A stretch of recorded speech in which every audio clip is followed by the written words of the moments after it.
በስመ አብ ወወልድ ወመንፈስ ቅዱስ አሃዱ አምላክ አሜን።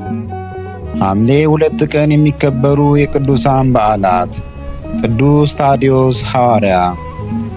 ቅዱሳን ሐዋርያት አባቶቻችን ጌታችን ኢየሱስ ክርስቶስን በተከተሉበት ሰዓት ዕድሜያቸው በ3 ደረጃ የተከፈለ እንደነበር የቤተ ክርስቲያን ትውፊት ያሳያል።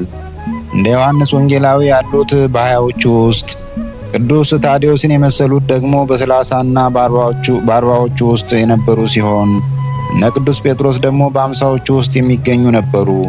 ደቀ መዛሙርቱም ከወጣቶችም ከጉልማሶችም ከአረጋውያንም የተዋቀሩ ነበሩ ማለት ነው።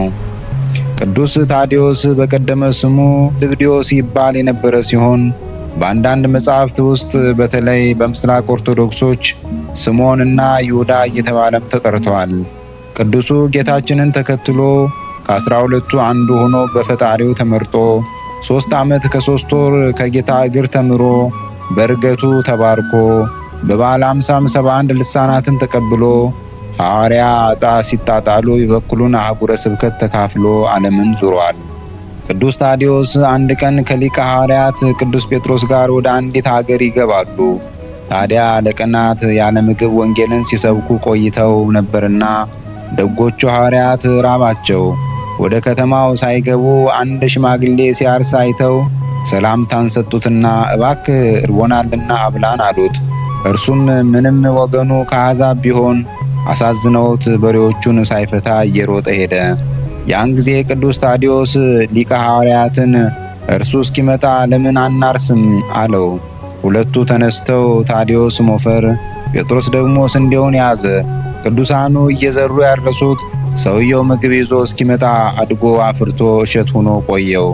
ገበሬው የተደረገውን ታምራት ባየ ጊዜ ደነገጠ፣ ሊያመልካቸውም ወደደ። እነርሱ ግን እኛ የልዑል ባሮች ነን ብለው በክርስቶስ ማመንን አስተማሩት። ልከተላችሁ ቢላቸው የለም፣ ከእሸቱ ይዘህ ወደ ከተማ ገባና ራት አዘጋጅልን፣ እኛ እንመጣለን አሉት። እርሱ ወደ ቤቱ ሲመለስ አሕዛብ ነገሩን ተረዱ።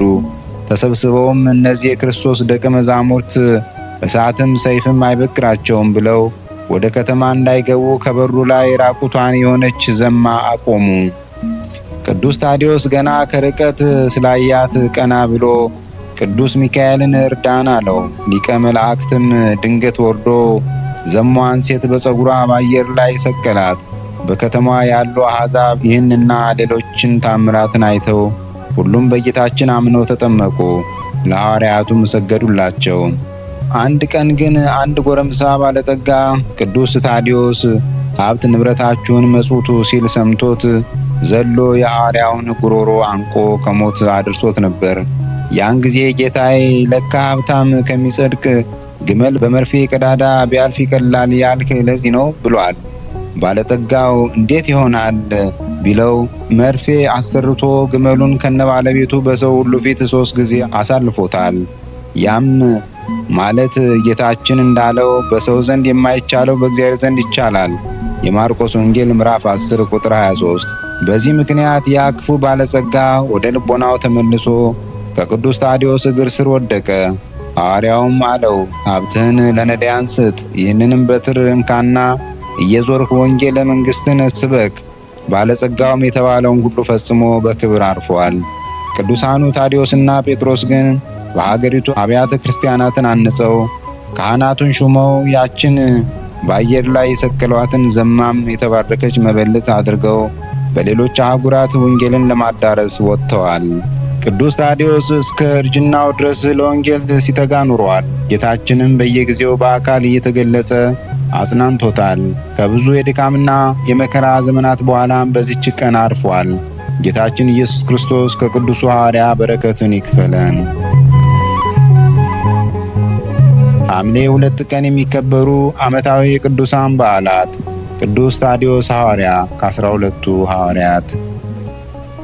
በዚህ ዕለት የሚከበሩ ወርሃዊ የቅዱሳን በዓላት፦ ቅዱስ ዮሐንስ መጥምቀ መለኮት፣ ቅዱስ ኢዮብ ጻድቅ ታጋሲ፣ ቅዱስ አቤል ጻድቅ፣ ቅዱስ አባ ጳውሊ ገዳማዊ ታላቁ፣ ቅዱስ ሳይሮስ ዘአንጾኪያ፣ አባ ሕርያቆስ ዘሀገረ ብንሳ።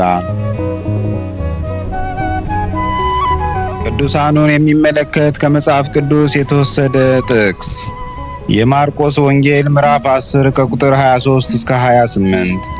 ጌታ ኢየሱስም ዘወር ብሎ አይቶ ደቀ መዛሙርቱን ገንዘብ ላላቸው ወደ እግዚአብሔር መንግሥት መግባት እንዴት ጭንቅ ይሆናል አላቸው።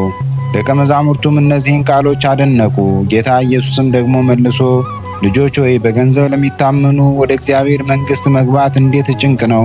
ባለጠጋ ወደ እግዚአብሔር መንግሥት ከሚገባ ግመል በመርፌ ቀዳዳ ቢያልፍ ይቀላል አላቸው። ወስብሐት ለእግዚአብሔር ልዑል ወለወላዲቱ ድንግል ወለመስቀሉ ክቡር ዕፀ ሳህል አሜን። ዘአቅረብኩ አላፍ ቅዱሳንን አዘክሬ ምስጋናን አቀረብሁልህ። እኒህ ቅዱሳን ዘወትር አንተን ያገለገሉ ናቸው። በድህነቴ የማነብልን መጽሐፍ ምስጋና ተቀበል። አንተ ብዙ ባለጠጎች ካገቡት ይልቅ የድሃዋን መበለት ስጦታን ተቀብላለና። ቅዱሳን የሆናችሁ ነቢያት፣ ለማስተማር የተመረጣችሁ ሐዋርያት፣ ሰማዕታት፣ ጻድቃን፣ ትጉሃን የሆናችሁ መላእክት፣ እናንተም ደናግል ቸር የሆናችሁ መነኮሳት ይህችን ጉባኤ አንድነታችን መባረክን ባርኩ። ስትባርኩም ከሕፃናቱ ጀምራችሁ እስከ ሽማግሌው ድረስ ይሁን።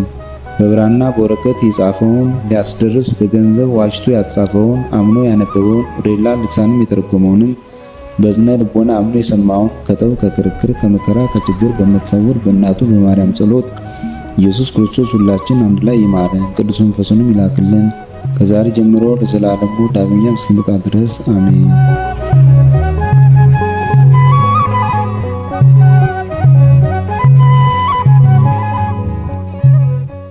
ነቢያት ወሐዋርያት ጻድቃን ወሰማዕት ደናግል ወመነኮሳት